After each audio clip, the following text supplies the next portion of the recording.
오늘 나오신 분들 참으로 감사합니다.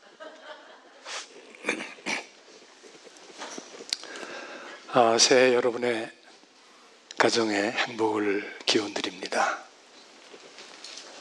천사장과 나쁜 천사들이 있는 것 잘 아시죠? 무슨 일을 했는가 얘기하는 가운데 그런 말들을 하고 있었어요. 하나님께서 우리 인생들에게 행복을 주시길 원하시고 행복하기를 바라셔서 행복을 주기로 결정하셨습니다. 그랬더니 이 나쁜 천사들이 마음이 상하는 거예요. 시기하는 마음이 생겼습니다. 그래서 이거 안 되겠다. 이 행복을 우리가 훔쳐다가 저 어디 사람들이 갖지 못하도록 숨겨야 되겠다. 그래서 어떻게 하는 게 좋겠냐? 그랬더니 한 천사가 제안을 합니다. 저 바다 깊숙한 곳에 갔다가 숨기도록 하죠. 그랬더니 천사장이 그거 안 돼. 사람들이 얼마나 똑똑하고 영악한데 그거 찾아낼 거야. 그랬더니 다른 천사가 그러면 저 아주 멀리 높은 산 꼭대기에 갖다 숨기면 어떻겠습니까? 그랬더니 그거 괜찮을 것 같은데 하더니 역시 그것도 안 될 거야. 왜냐하면 하나님이 사람들을 아주 지혜롭게 창조하셨거든. 결국은 찾아낼 거라고. 그런 낭망하면서 이러고 있다가 또 한 친구가 꾀를 냈습니다. 사람들 가슴 속에 저 밑에 제일 밑에 그거 갖다 숨깁시다. 사람들이 찾지 못하도록. 등대벌이 원래 어둡잖아요. 그래서 우리가 요즘 행복 찾기가 쉽지 않게 되었다는 그런 얘기였습니다. 그래서 사람들이 찾지를 못하고 밖에 나가서 명예를 통하여 돈을 통하여 행복을 찾으려고 노력을 하는데 그것이 다 허송세월인 것이었어요. 실은 어떤 무명의 양반이 이런 얘기를 했어요. 사람의 행복은 안에 있거나 밖에 있는 게 아니라 하나님과 연합하는 데 있다. 마음에 드시죠, 이 말씀? 아멘 아니십니까? 네. 하나님과 연합하는 것. 그것이 우리에게 행복을 주는 것이다. 그렇게 말할 수 있죠. 우리들의 행복은 하여간 하나님의 바람이십니다. 세월이 요즘 우리를 많이 고통스럽게 합니다. 그러나 세월이 우리를 속일지라도 너무 속상해하지 마시기 바랍니다. 우린 모든 상황을 뛰어넘는 놀라운 하나님의 은총 가운데 있는 것을 기억하시기 바랍니다.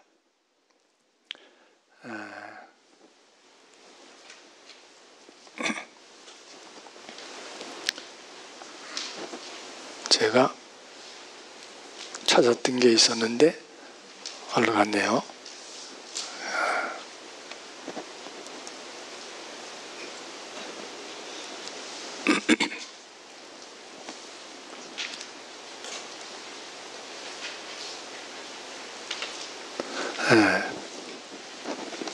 여기 방금 아까 우리 연장로님이 기도 전에 읽으셨던 성경절입니다. 함께 좀 읽으실까요? 영생은 곧 유일하신 참 하나님과 그의 보내신 자 예수 그리스도를 아는 것이니이다. 17장 3절이죠.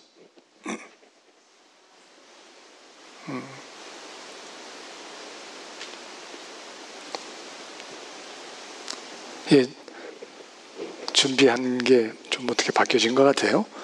네. 하여간 요한복음 17장은 16장 다음입니다. 맞죠? 17장에서는 예수님의 전체가 기도이십니다. 당신께서 세상을 떠나시기 전에 하나님께 기도하셨어요. 그래서 제일 긴 기도가 됩니다. 그런데 그 기도 가운데 기도할 때 누구 찾아요? 아버지 하고 찾죠? 네. 17장에 40번이나 아버지 소리가 나옵니다. 근데 이 기도는 예수님께서 기도하는 그 모습이 있는 사진이 있죠. 그림. 어떻게 보통 기도합니까? 우리가 기도할 때는 머리 숙이고 눈 감고 기도하는데 예수님께서 이때는 17장 1절에 보면 하늘을 우러러 보시고 기도하셨다 그렇게 말씀되어 있어요. 그래서 예수님께서 주로 기도하실 때 주로 하늘을 우러러 보시면서 눈 뜨시고 하시는 기도를 많이 하신 것 같아요. 17장에서 기도가 끝나면 18장에서는 잡혀가시는 얘기가 나오죠. 19장에서는 십자가에 달리시는 얘기가 나오고 여기 지금 영생은 곧 우리 유일하신 참 하나님이라고 말씀하셨는데 그 영생을 행복이라고 한번 바꿔보면 어떻겠습니까? 행복은 곧 유일하신 참 하나님과 그의 보내신 자 예수 그리스도를 아는 것이니이다. 말되죠? 네.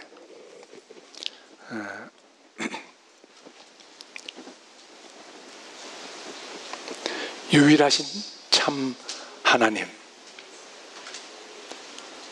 유일한 또는 하나이는 기독교 신앙에서 제일 중요한 첫 번째 요소입니다. 우리가 섬기는 하나님은 유일하신 하나님이세요. 그 말씀들은 여러 군데 있는데 이사야에도 있고 마가복음에도 있고 여러 군데 있습니다.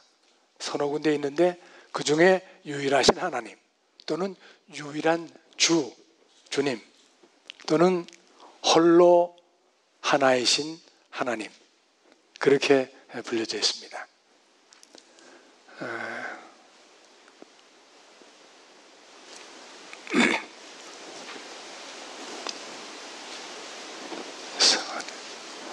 하나이신 하나님. 근데 하나님 그러지 않고 다르게 하나님을 부르는 게 있죠? 뭐라고들 부릅니까? 하느님 그렇게 부르죠? 우리 교회에서는 하느님이라는 소리를 안 하는데 어떤 교회에서는 하느님이라고 그러는 교회가 있죠. 근데 일반적으로 신학자들이 의논한 결과 우리는 개신교회에서는 하느님 하지 말고 하나님으로 하자. 왜냐하면 한국에 옛날부터 하늘님 사상이 있었어요. 그렇죠? 그 하늘님은 어떻게 섬겨요?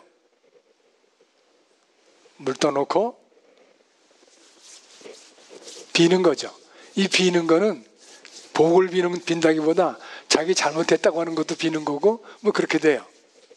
그래서 하느님은 유일하신 하나님, 오직 한 분이신 하나님을 나타내기에는 하느님은 하늘님 사상 때문에 잘 어울리지 않는다. 적합하지가 않다. 그래서 개신교에서는 하나님. 그래서 성경은 전부 하나님으로 나오고 있죠. 그렇게 얘기했습니다. 여러분 행복 지수가 일 찾다 보니까 행복 지수가 많은 나라, 제일 많은 나라가 어딜 것 같습니까?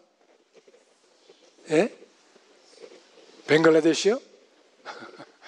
근데 이거 사실은 그 사람들이 행복하다기보다 객관적으로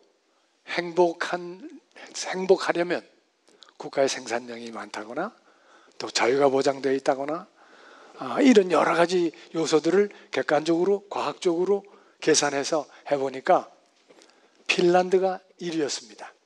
핀란드, 두 번째 아이슬란드, 세 번째 덴마크. 미국은 어디 갔죠? 미국은 14번째였습니다. 그리고 19번째는 대만. 일본이 40번째. 우리 한국은 50번째. 중국은 52번째. 그런 식으로 쭉 진행됩니다. 일본한테 우리가 뒤처진 거는 아쉽지만 중국을 앞선 거는 기분이 괜찮죠? 근데 하여간 우리가 교인들이 많아지고 교회가 더 많이 번성하면 더 많은 행복 지수가 올라갈 거라는 생각이 들어요. 우리의 사명과 우리가 할 책임이 큽니다. 이 제1계는 가장 중요한 요소가 제1계는 뭐라고 되어 있어요? 나 외에는 다른 신들을 내게 있게 말지어다. 이렇게 말씀했죠. 인구수를 찾아보니까 79억이었습니다. 79억. 요즘은 구글 대학생들이 전부 되어서 아주 쉽게 찾죠. 중국이 14억 4천만 명, 인도가 13억 9천, 미국은 세 번째예요. 3억 3,500. 종교를 보면 기독교가 25억이고 이슬람이 18억인데 힌두교가 11억이고 불교는 5억입니다. 그 다음에 자잘한 종교들이 있는데 그건 너무 숫자도 많고 계산하기 힘들어요.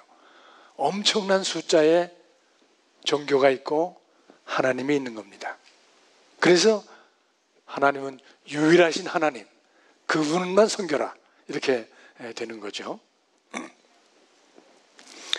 이 기독교는 교파가 상당히 많습니다.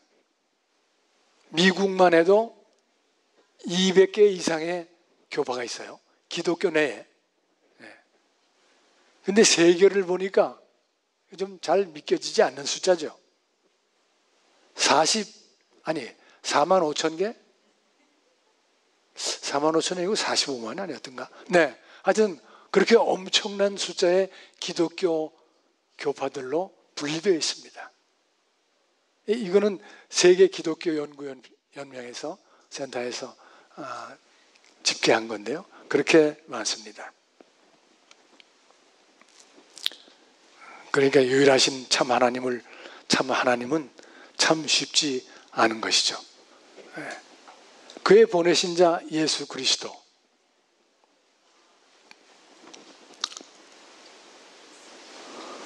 예수님께서 이 땅에 오신 목적은 인류의 죄를 해결하고 다시 살 수 있는 구원을 얻게 하기 위하여 이 땅에 오셨습니다.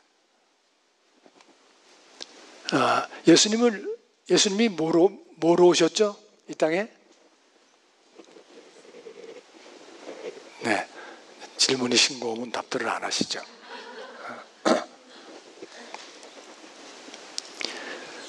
인간으로 오셨습니다. 근데 창세기 3장 15절에서 말씀하시는 무슨 인간? 여자의 후손. 아담과 하와가 범죄하고 해서 쭉 이어져 내려온 사람들은 다 남자의 후손들이 되죠. 근데 그게 아니라 죄악과 상관없는 여자의 후손으로. 그래서 마리아를 택하고 성령의 잉태를 통해서 이 땅에 나오셨죠. 그 여자의 후손으로 예수님은 오셨습니다. 그런데 실은 예수님은 오셔서 무슨 역할을 하신 거예요? 예, 양의 역할을 하신 겁니다. 양으로 오신 거예요. 인간이시지만, 그래서 제물인 인간인 양이 되고, 그리고 우리 모두의 죄를 짊어지고 돌아가신 것이죠. 결국 성소제도 이야기를 안 할 수가 없죠.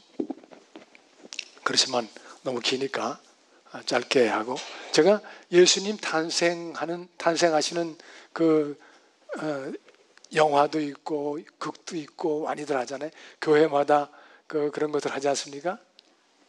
근데 어떤 학교에서 어떤 교회에서 예수님 탄생하시는 연극을 하기로 했습니다.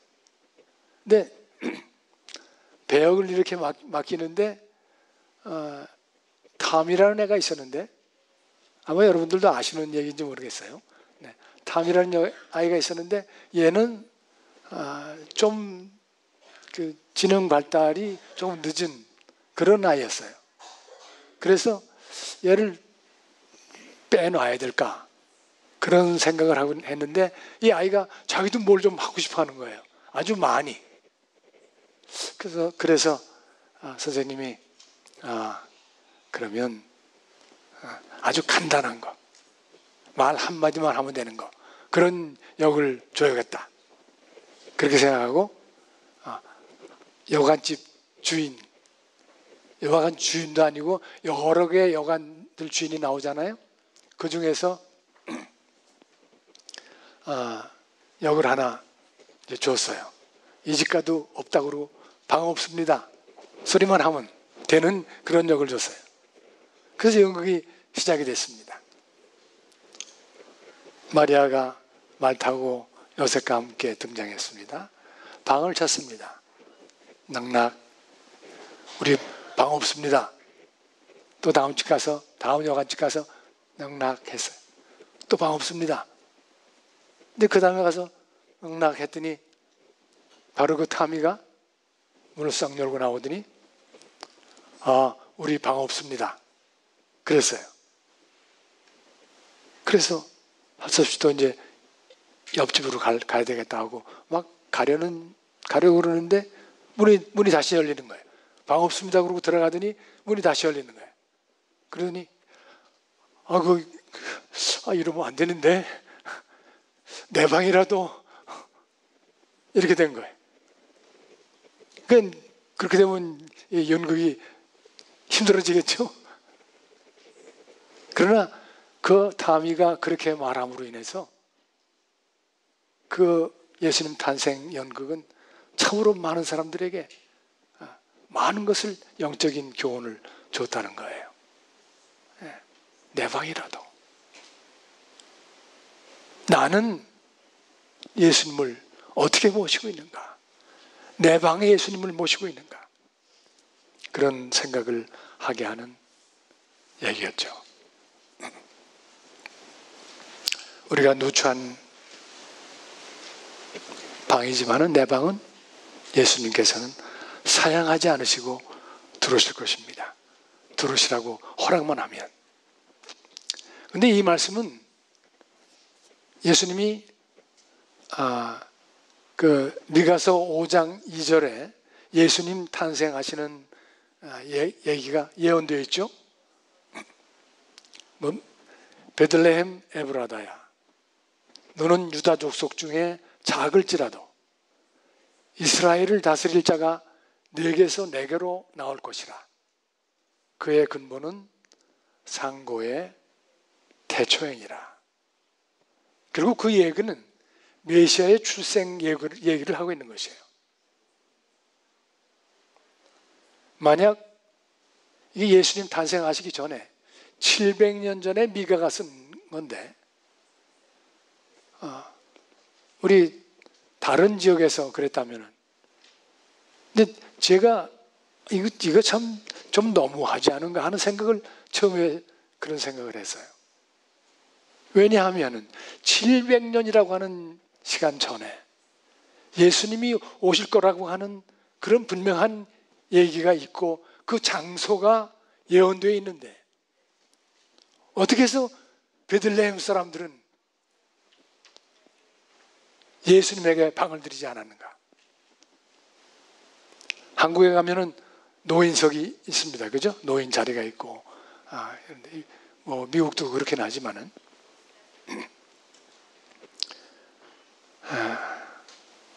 메시아 출생 예고가 있었는데도 불구하고 그렇게 되면은 마땅히 베들레헴 사람들은 임신부에 대해서는 어떻게 해야 되겠어요?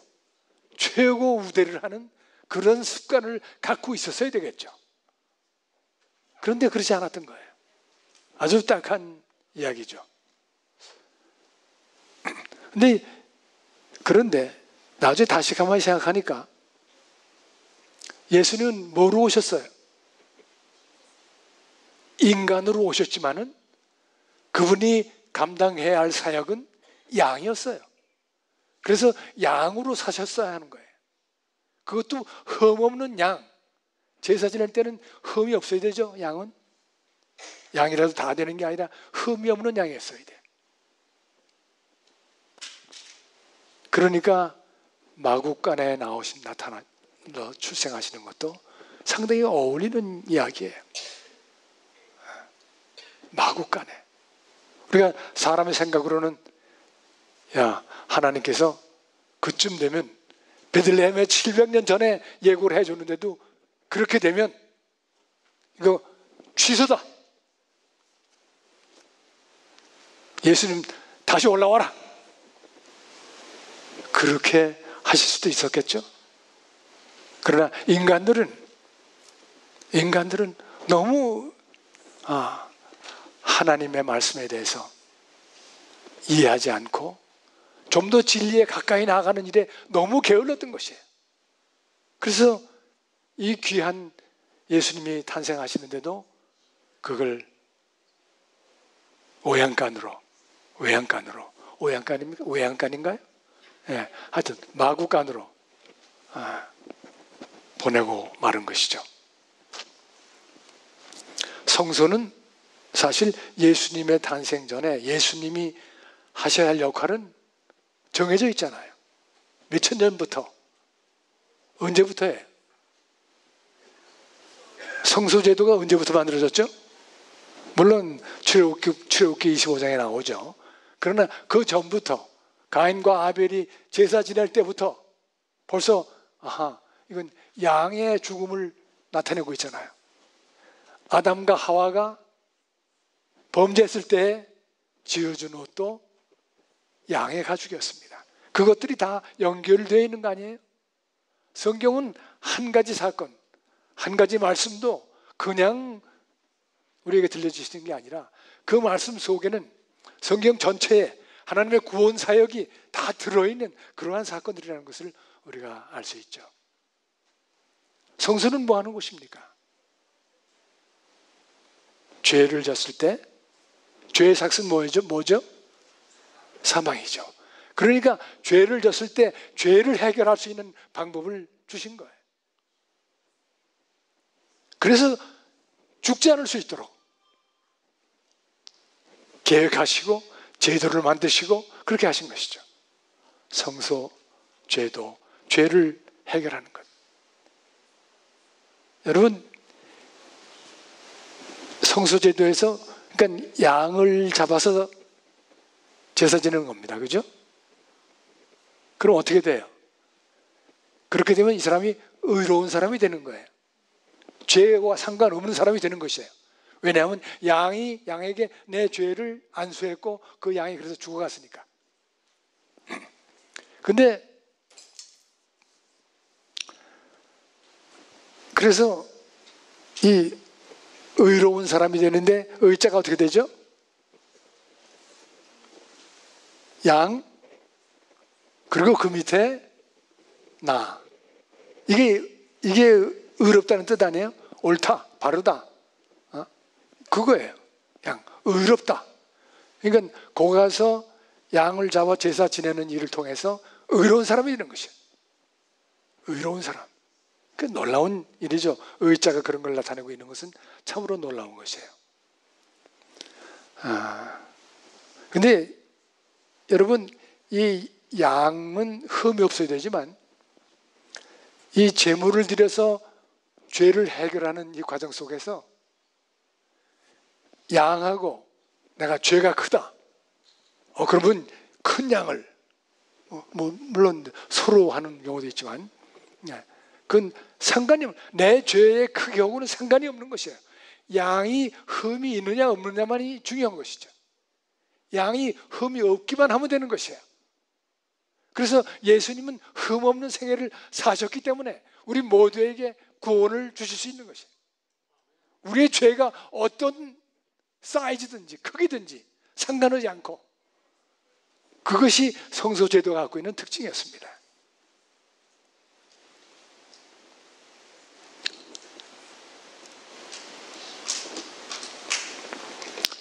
여기 영세운 곧 유일하신 참 하나님과 그의 보내신 자 예수 그리스도를 아는 것이니이다, 그렇게 했습니다. 알다는 히브리 말로는 야다입니다. 야다. 인지하다, 경험하다, 구별하다, 그런 뜻을 갖고 있는 것이 야다였어요. 그러니까 하나님을 아는 것, 그것은 바로 그런 뜻들을 갖고 있는 거죠. 인지, 경험, 구별하는 것, 그게 하나님을 아는 것이에요.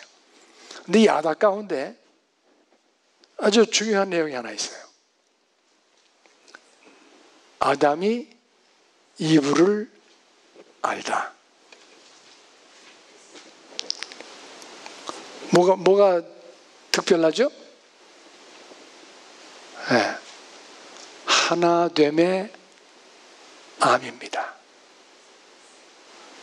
두 사람이 한 사람이 되는 것, 그것이 아담이 이브를 안 것이고 이브가 아담을 알게 된 것이에요.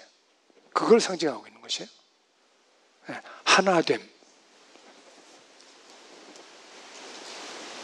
헬라어로는, 신학은 기노스코라고 표현되었는데, 이는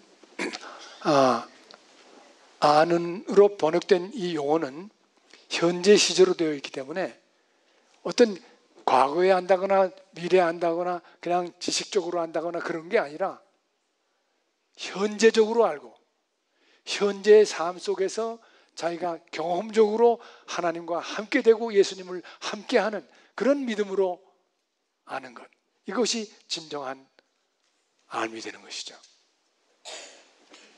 믿음으로 하나 된 상태. 단순히 지식적인 알은 이 기노스코는 포함하고 있지 않습니다. 그래서 알다는 야다 기노스코가 체험적이고 일방적인 것이 아니라 상호적으로 아는 것, 그것을 의미하는데, 상호 관계적인 암. 제가 작년 2월 달에 사이 이야기라고 하는 말씀을 드렸는데, 사이 아십니까? 무슨 사이세요? 무슨 사이세요? 손녀, 할머니, 그런 사이죠? 네, 무슨 사이예요? 부부 사이입니다. 그렇게 하죠.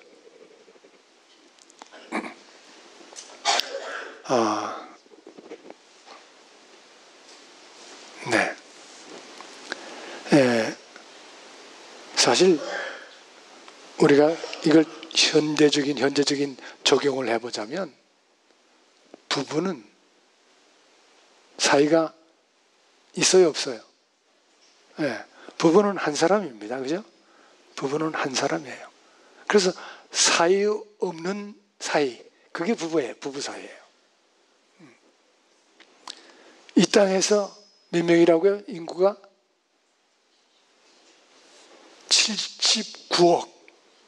79억 중에 당신과 나는 무슨 사이예요?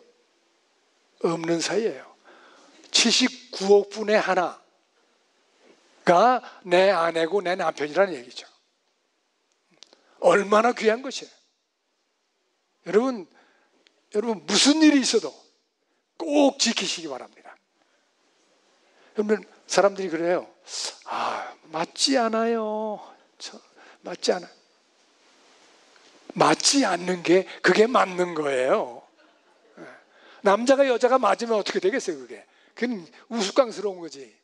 그 요즘 미국에서 보면 뭐 그게 막 혼동스럽죠. 게이 해가지고 뭐 여자끼리 남자끼리 뭐 이렇게 지금 세상이 좀 이런 세상인데 그게 맞으면 안 되는 거예요. 남자, 여자, 여성스러움, 남성스러움 뭐 이렇게 가지고 서로 달라야지. 그리고 서로 이해하고 사랑하고 그래서 이게 하나님을 얘기하면서 우리가 부부관계는 사실은 당신과 나는 하나 되는 님이에요. 나의 님 하나님이에요. 네, 꼭 기억하시기 바랍니다. 지금 혼자 되신 분들이 계셔서 죄송한데 여기 혼자 되신 분 여기 안 계시잖아요. 근데 누가 계세요? 교회에 나오시는 분들은 혼자 계신 분은 아무도 안 계신 거예요. 네, 그래서 바울은 내가 정결한 처녀로 너를 누구한테 중매한다고요? 예수님에게 중매한다. 그러니까 지금 혼자 계신 분들은 사실은 예수님이 남편이세요. 하나님은 이 혼자 된 분들을 참 극진히 염려하고 걱정하고 사랑하십니다. 그래서 다른 거 뭐 다 제쳐놓고 고아, 과부 꼭 섬기고 돌봐라, 도와라 하는 얘기를 하고 있죠. 그래서 여기에 그래요. 17장, 지금 17장에서 얘기를 쭉 하고 있는 건데 21장, 22장 가면 예수님께서 뭐라고 기도하시냐면 내 안에 하나님께서 내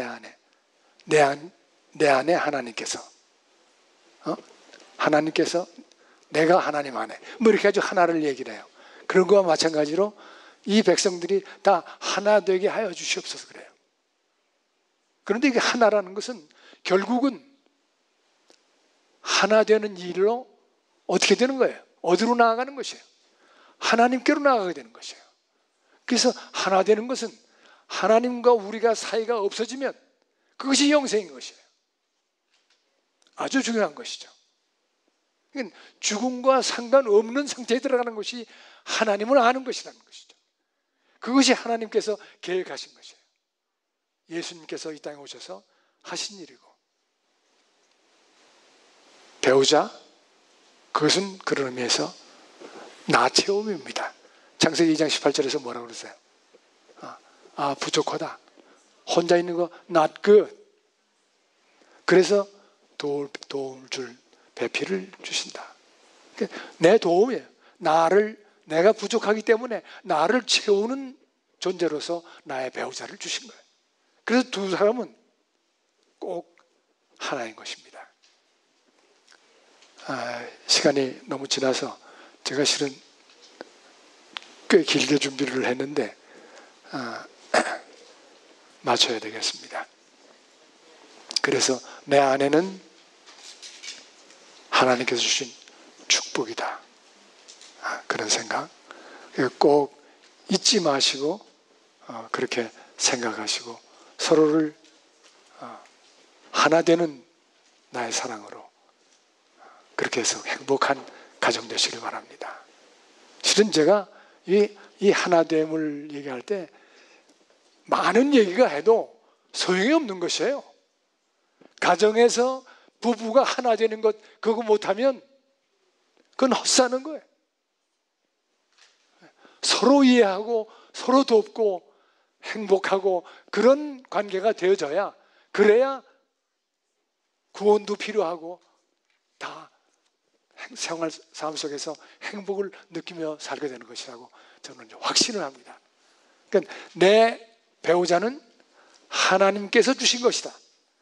그렇게 생각하면 가정은 아주 든든해지리라고 생각을 합니다. 여러분 하나님의 은총과 축복 속에서 행복한 가정들 이루시기를 간절히 부탁하면서 말씀 마칩니다.